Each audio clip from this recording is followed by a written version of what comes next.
साल 1993 में पंजाब के एक छोटे से गांव में रहने वाला 25 वर्षीय रणजीत सिंह काम की तलाश में था। हालांकि वो ग्रेजुएट था, मगर फिर भी वो काम के लिए इधर उधर भटक रहा था। फिर उन्हीं दिनों रणजीत सिंह खेला की मुलाकात कनाडा में रहने वाले सुखविंदर सिंह ढिल्लों से हुई। उस समय सुखविंदर सिंह छुट्टियां बिताने के लिए भारत आया हुआ था। दरअसल सुखविंदर सिंह साल 1981 में रोजगार की तलाश में कनाडा चला गया था। सुखविंदर ज्यादा पढ़ा लिखा नहीं था, लेकिन फिर भी वो टूटी फूटी इंग्लिश बोल लेता था। शुरुआत में तो कनाडा में सुखविंदर सिंह को कई छोटे मोटे काम करने पड़े और कई नौकरियां भी बदलनी पड़ी। लेकिन सुखविंदर का भाग्य तब चमका जब उसने पुरानी कारों को खरीदने और बेचने का काम शुरू किया। उसने हैमिल्टन में पुरानी कारों को खरीदने और बेचने का अच्छा खासा धंधा जमा लिया था। और जब 25 साल का युवा रणजीत सिंह सुखविंदर सिंह ढिल्लों से मिला तो उसे भी कनाडा में अपना उज्जवल भविष्य दिखाई दिया। और फिर साल 1993 में रणजीत सिंह खेला अपनी नई नवेली पत्नी लखविंदर को लेकर कनाडा चला गया। उसके लिए वीजा की व्यवस्था भी सुखविंदर सिंह ने ही कराई थी। रणजीत कनाडा पहुंचकर सुखविंदर सिंह ढिल्लों का पुरानी कारों के बिजनेस में पार्टनर बन गया। रणजीत सुखविंदर पर हद से ज्यादा भरोसा करता था, साथ ही वो उसकी बहुत इज्जत भी करता था। वो सुखविंदर को चाचा कहकर बुलाता था। उन दोनों का परिवार कनाडा के हैमिल्टन में आस पास ही रहने लगा। सुखविंदर के साथ रणजीत का बिजनेस काफी अच्छा चलने लगा। साथ ही उन्होंने एक काम ये किया कि दुर्घटनावश उन दोनों में से किसी एक की मौत हो जाने पर बिजनेस में दूसरे व्यक्ति को नुकसान ना हो, इसके लिए साल 1996 में मई के महीने में रणजीत सिंह और सुखविंदर ने $1 लाख का बीमा कराया।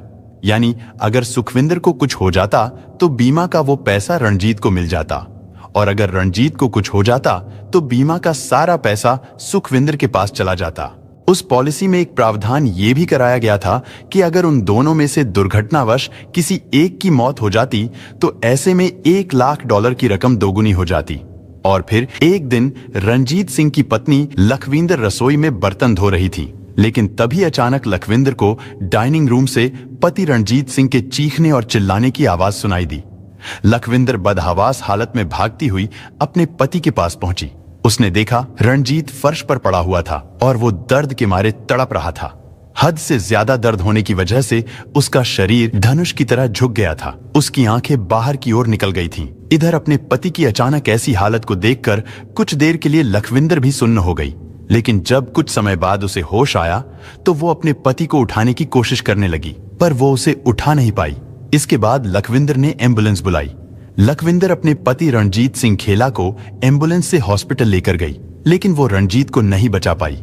और फिर 23 जून 1996 को बहुत ही दर्दनाक हालत में रणजीत सिंह की मौत हो गई। रणजीत का पूरा शरीर अकड़ गया था। इधर सुखविंदर सिंह को जब अपने बिजनेस पार्टनर रणजीत की मौत के बारे में पता चला तो उसे भी इस खबर से बहुत गहरा सदमा लगा। रणजीत सिंह की अचानक रहस्यमय तरीके से हुई इस दर्दनाक मौत ने सबको हैरान कर दिया था। और तो और कनाडा के डॉक्टर भी रणजीत की मौत से बहुत हैरान थे, क्योंकि उन्हें रणजीत की बॉडी पर किसी चोट के भी कोई निशान नहीं मिले थे और ना ही उसके शरीर में किसी तरह के जहर के कोई अंश मिले थे। डॉक्टरों ने संदेह जताया कि रणजीत सिंह की मौत अचानक दिल का दौरा पड़ने से हुई होगी, लेकिन साथ ही डॉक्टरों ने यह भी कहा था कि इस मौत का कारण कुछ और भी हो सकता है। इसके बाद हैमिल्टन पुलिस ने रणजीत सिंह की लाश को अपने कब्जे में ले लिया। इधर रणजीत की मौत के बाद बीमा की रकम उसके बिजनेस पार्टनर सुखविंदर सिंह ढिल्लों को ही मिलनी थी, लेकिन इससे पहले इंश्योरेंस कंपनी के एक अधिकारी को पहले रणजीत सिंह की मौत की पूरी जांच पड़ताल करनी थी। और जब वो अधिकारी इंश्योरेंस कंपनी को अपनी रिपोर्ट पेश करता तो उस रिपोर्ट के आधार पर ही सुखविंदर सिंह को बीमा की तयशुदा रकम यानी $2 लाख दे दिए जाते। इसलिए रणजीत सिंह की मौत की जांच करने कैनेडियन लाइफ इंश्योरेंस कंपनी के claim investigator Cliff Elliott Ranjit Singh Khela के बिजनेस पार्टनर सुखविंदर सिंह के घर हैमिल्टन पहुंचे। उन्होंने बीमा से जुड़े सभी डॉक्यूमेंट्स की जांच पड़ताल की। सारे डॉक्यूमेंट्स बिल्कुल ठीक थे, लेकिन जब क्लिफ एलियट सुखविंदर सिंह के घर बैठे थे तभी अचानक उनकी नजर दीवार पर लगी एक तस्वीर पर पड़ी। उन्हें लगा कि ये तस्वीर उन्होंने इससे पहले भी किसी के घर पर देखी है। दरअसल दीवार पर लगी वो तस्वीर गुरु नानक साहब की थी। उस तस्वीर से क्लिफ एलियट को लगा कि सुखविंदर सिंह के साथ वो ऐसा पहले भी कर चुके हैं। और जब एलियट ने अपने दिमाग पर थोड़ा जोर डाला तो उन्हें याद आया कि गुरु नानक साहब की ये तस्वीर उन्होंने सुखविंदर सिंह के पुराने वाले घर पर इस घटना से करीब 1.5 साल पहले देखी थी। यानी सुखविंदर सिंह के पुराने वाले घर पर बीमा क्लेम के लिए क्लिफ एलियट एक बार पहले भी जा चुके थे और वो बीमा क्लेम सुखविंदर सिंह की पहली पत्नी परवेश कौर का था। 3 फरवरी 1995 को 36 वर्षीय परवेश कौर की मौत हो गई थी। सुखविंदर को अपनी पत्नी की मौत के बाद $2,15,000 बीमा क्लेम में मिले थे और तो और सुखविंदर सिंह ने अपनी पत्नी के नाम पर $18,000 का कर्ज भी ले रखा था। वो कर्ज भी माफ कर दिया गया था। लेकिन अब एलियट को ये बातें खटकने लगी थीं। उन्होंने इस मामले की डिटेल में जांच करने का फैसला किया। उन्होंने अपने शक को हैमिल्टन पुलिस के सामने रखा। एलियट ने पुलिस को बताया कि मात्र 1.5 साल के अंदर सुखविंदर सिंह के जानने वाले लोगों में से उसके बहुत ही करीबी 2 लोगों की रहस्यमय तरीके से मौत हो गई और वो दोनों बीमा क्लेम सुखविंदर सिंह को ही मिले हैं। हैमिल्टन पुलिस को भी ये बातें थोड़ी अजीब लगी। इसके बाद मामले की जांच करने के लिए डिटेक्टिव वॉरेन कोरोल को चुना गया। वॉरेन कोरोल ने इस मामले की तह तक जाने के लिए सबसे पहले सुखविंदर सिंह की पत्नी परवेश कौर की मौत की जांच करनी शुरू की। दरअसल सुखविंदर सिंह और परवेश कौर की शादी साल 1983 में हुई थी। परवेश पढ़ी लिखी लड़की थी। वो इंग्लिश भी अच्छी बोलती थी। वो टीचर बनना चाहती थी। लेकिन परवेश के पिता हरदेव ग्रेवाल को जब पता चला कि सुखविंदर सिंह कनाडा में रहता है तो उन्हें सुखविंदर सिंह के साथ अपनी बेटी का उज्जवल भविष्य दिखाई दिया। उन्होंने सुखविंदर के साथ अपनी बेटी परवेश कौर की शादी कर दी। सुखविंदर ने शादी में परवेश कौर के परिवार से बहुत मोटा दहेज लिया था। शादी के बाद सुखविंदर पत्नी परवेश कौर के साथ वापस कनाडा चला गया। दरअसल सुखविंदर सिंह ऊंचे सपने देखने वाला, घमंडी और पैसे का भूखा था। वो अपनी पत्नी परवेश कौर को भी पैसे कमाने के लिए मजबूर करने लगा। आखिर मजबूर होकर परवेश कौर ने कनाडा में कई नौकरियां की। सबसे पहले उसने एक मशरूम के फार्म में नौकरी की। इसी बीच 26 जुलाई साल 1985 को परवेश ने एक बेटी को जन्म दिया जिसका नाम उन्होंने हरप्रीत रखा। बेटी हरप्रीत के जन्म के 6 महीने बाद परवेश कौर को मजबूर होकर एक कपड़े की फैक्ट्री में काम करना पड़ा।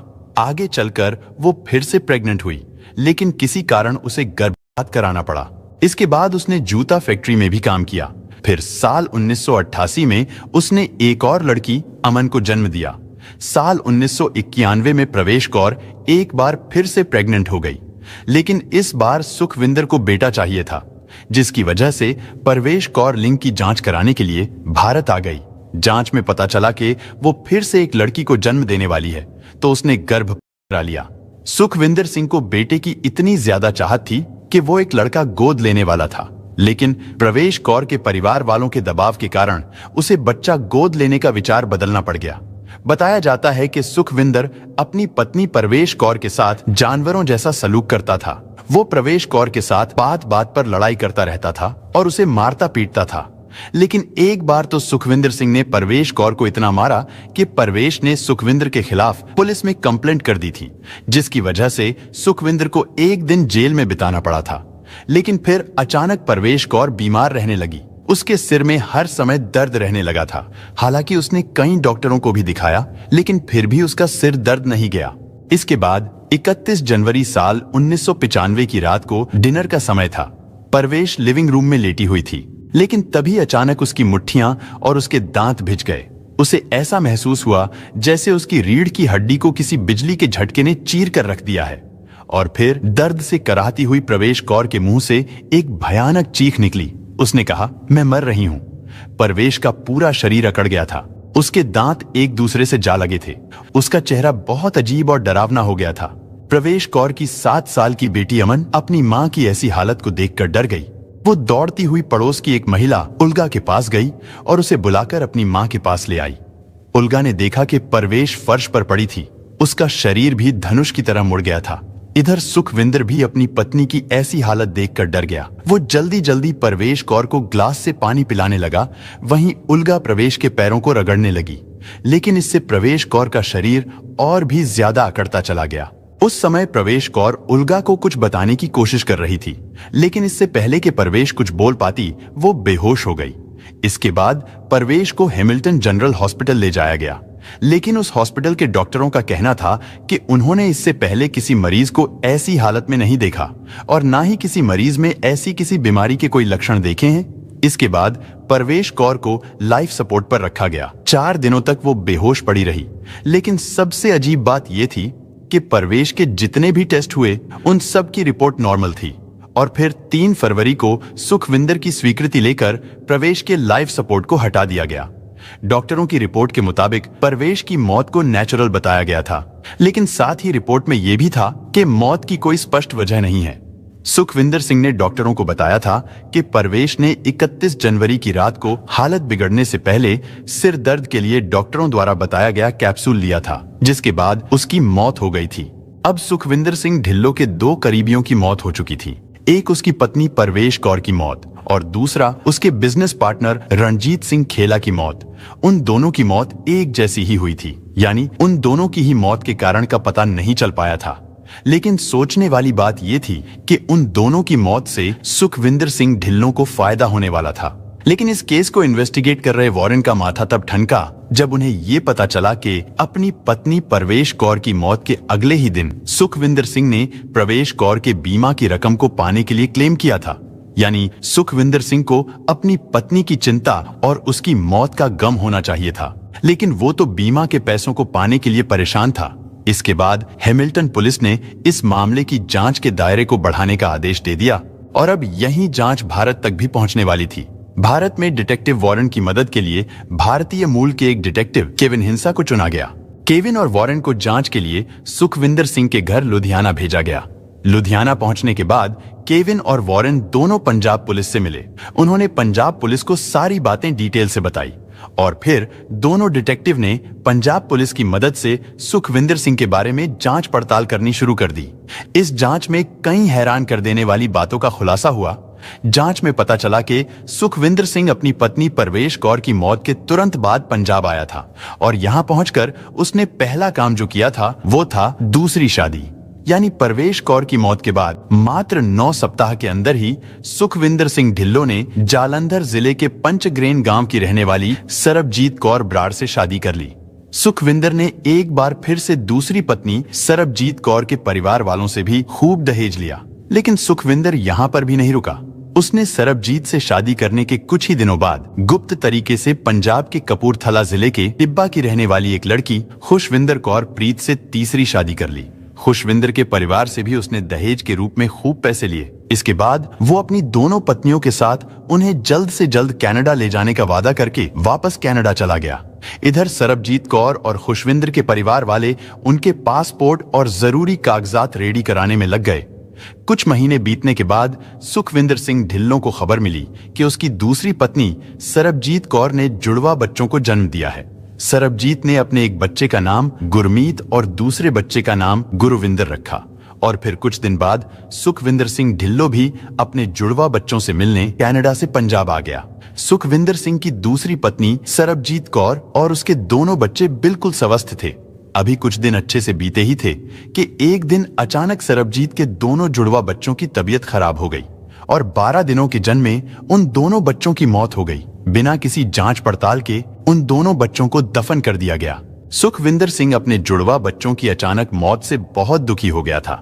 इसके बाद वो दूसरी पत्नी सरबजीत से बताकर अपने पुश्तैनी घर लुधियाना चला गया। लेकिन उस दिन सुखविंदर सिंह ढिल्लों लुधियाना में अपने घर नहीं गया, बल्कि वो तो उस दिन अपनी तीसरी पत्नी खुशविंदर कौर प्रीत के घर गया था, जो अपने पति सुखविंदर सिंह का बेसब्री से इंतजार कर रही थी कि उसका पति आएगा और उसे अपने साथ कनाडा लेकर जाएगा।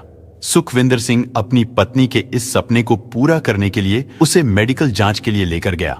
वहां चेकअप कराने के बाद तीसरी पत्नी खुशविंदर कौर को उसके गांव टिब्बा में छोड़कर सुखविंदर सिंह ढिल्लों वापस लुधियाना लौट गया। लेकिन लुधियाना पहुंचते ही सुखविंदर सिंह ढिल्लों को एक और बुरी खबर मिली।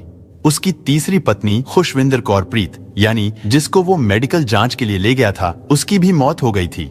खुशविंदर का शरीर बुरी तरह से अकड़ गया था। उसका चेहरा भी डरावना हो गया था। डॉक्टरों ने खुशविंदर कौर प्रीत की मौत की वजह किसी अज्ञात बीमारी को बताया।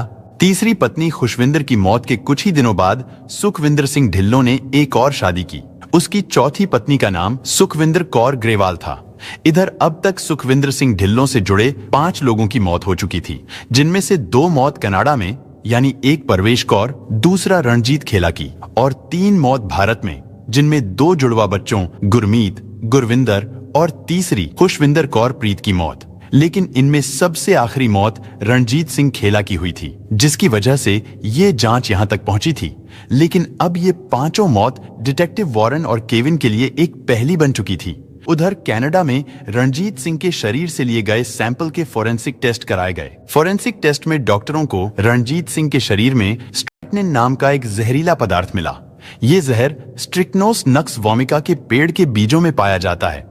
हालांकि ये पेड़ कनाडा में नहीं पाए जाते, लेकिन ये पेड़ हमारे भारत में बहुत ज्यादा मात्रा में पाए जाते हैं। इसके बाद डिटेक्टिव वॉरेन और केविन फिर से पंजाब गए। वहां पर उन्होंने पंजाब पुलिस की मदद से सरबजीत कौर के दोनों जुड़वा बच्चों की लाशों को बाहर निकलवाया और जांच के लिए उन दोनों के शरीर के सैंपल ले लिए। फोरेंसिक जांच में दोनों बच्चों के शरीर में भी स्ट्राइक्निन के अंश पाए गए, यानी उन दोनों बच्चों को भी जहर देकर मारा गया था। खुशविंदर कौर प्रीत के शरीर का अंतिम संस्कार कर दिया गया था, इसलिए उसके शरीर की जांच नहीं हो पाई थी। लेकिन उसकी मौत के लक्षणों को देखकर भी यही कहा गया था कि उसे भी स्ट्राइक्निन देकर ही मारा गया था। डिटेक्टिव वॉरेन और केविन अब इतना तो समझ गए थे कि सुखविंदर सिंह ढिल्लो कोई आम आदमी नहीं है, बल्कि वो एक सीरियल किलर है। उसने 1-2 हत्याओं को नहीं, बल्कि 5 हत्याओं को अंजाम दिया था, जिनमें 2 मासूम नवजात बच्चे भी शामिल थे। लेकिन अब सवाल ये था कि आखिर सुखविंदर को स्ट्राइक्निन कहां से मिला था। इस बात का पता लगाने के लिए कनाडा के दोनों जासूस लुधियाना में जड़ी बूटी बेचने वाले लोगों की दुकानों पर पहुंचे। वहां पर उन्हें चूहों और कीड़ों को मारने के लिए इस्तेमाल की जाने वाली एक दवा के बारे में पता चला। उस दवा का नाम कुंचिला था। इसे कुचला और कजरा के नाम से भी जाना जाता है। उन दोनों डिटेक्टिव ने जब उस कुंचिला की जांच कराई तो उसमें स्ट्राइक्निन पाया गया। साथ ही जांच में यह भी पता चला कि इंसान के शरीर में इस जहर का पता किसी नॉर्मल टेस्ट से नहीं लगाया जा सकता। और अब इससे साफ हो गया था, सुखविंदर सिंह ढिल्लो ने धोखे से कुंचिला के बीज खिलाकर 5 इंसानों को बड़ी ही बेरहमी से मार दिया था। साथ ही उसे यह भी पता था कि डॉक्टरों को नॉर्मल टेस्ट में इस जहर का पता ही नहीं चल पाता। इसीलिए सुखविंदर सिंह ने अपने 5 शिकारों को किसी न किसी बहाने, यानी किसी को खाने में तो कभी किसी को दवाई में स्ट्राइक मिलाकर खिला दिया था। क्योंकि आगे चलकर रणजीत सिंह की पत्नी लखविंदर ने भी कोर्ट में बताया था कि सुखविंदर सिंह चाचा ने उसके पति को पीठ दर्द और नपुंसकता खत्म करने वाली एक दवाई दी थी, जिसे खाने के बाद ही रणजीत खेला की दर्दनाक मौत हो गई थी। ठीक इसी तरह उसने अपने दोनों जुड़वा बच्चों, पहली पत्नी परवेश कौर और तीसरी पत्नी खुशविंदर को ठिकाने लगाया था। इन 5 हत्याओं के पीछे की वजह दहेज में मिलने वाली रकम और बीमा के पैसों को पाना था। बच्चों को सुखविंदर सिंह ने सिर्फ इसलिए मार दिया था क्योंकि आगे चलकर वो अपने लिए किसी भी तरह का झमेला नहीं चाहता था। इसके बाद साल 1997 को अक्टूबर के महीने में सुखविंदर सिंह ढिल्लों को अपनी पहली पत्नी परवेश कौर और अपने बिजनेस पार्टनर रणजीत सिंह खेला की हत्या के जुर्म में हैमिल्टन पुलिस ने अरेस्ट कर लिया। हैमिल्टन पुलिस ने अपनी चार्जशीट में भारत में हुए उन 3 कत्ल को नहीं जोड़ा था। हालांकि भारत से कई गवाहों को कनाडा भी ले जाया गया। वहां कोर्ट में उन भारतीय गवाहों के बयान दर्ज किए गए। मॉन्ट्रियल अदालत में चली लंबी सुनवाई के बाद साल 2001 में सुखविंदर सिंह ढिल्लों को आजीवन कारावास यानी उम्र कैद की सजा सुनाई गई। इसके बाद 21 नवंबर 2013 को 54 साल की उम्र में सुखविंदर सिंह ढिल्लो की कनाडा के किंगस्टन हॉस्पिटल में कैंसर से मौत हो गई। दोस्तों, इस घटना को सुनाने का उद्देश्य किसी का दिल दुखाना नहीं है, किसी को परेशान करना नहीं, बल्कि आपको जागरूक करना है, आपको सचेत करना है। दोस्तों, इस पूरी घटना के बारे में आपकी क्या राय है, कमेंट बॉक्स में जरूर बताएं। और अगर हमारी मेहनत पसंद आई हो तो इस वीडियो को लाइक करते हुए शेयर भी करें। अगर आपने अब तक चैनल को सब्सक्राइब नहीं किया है तो हमारे चैनल को सब्सक्राइब कर लीजिए। धन्यवाद।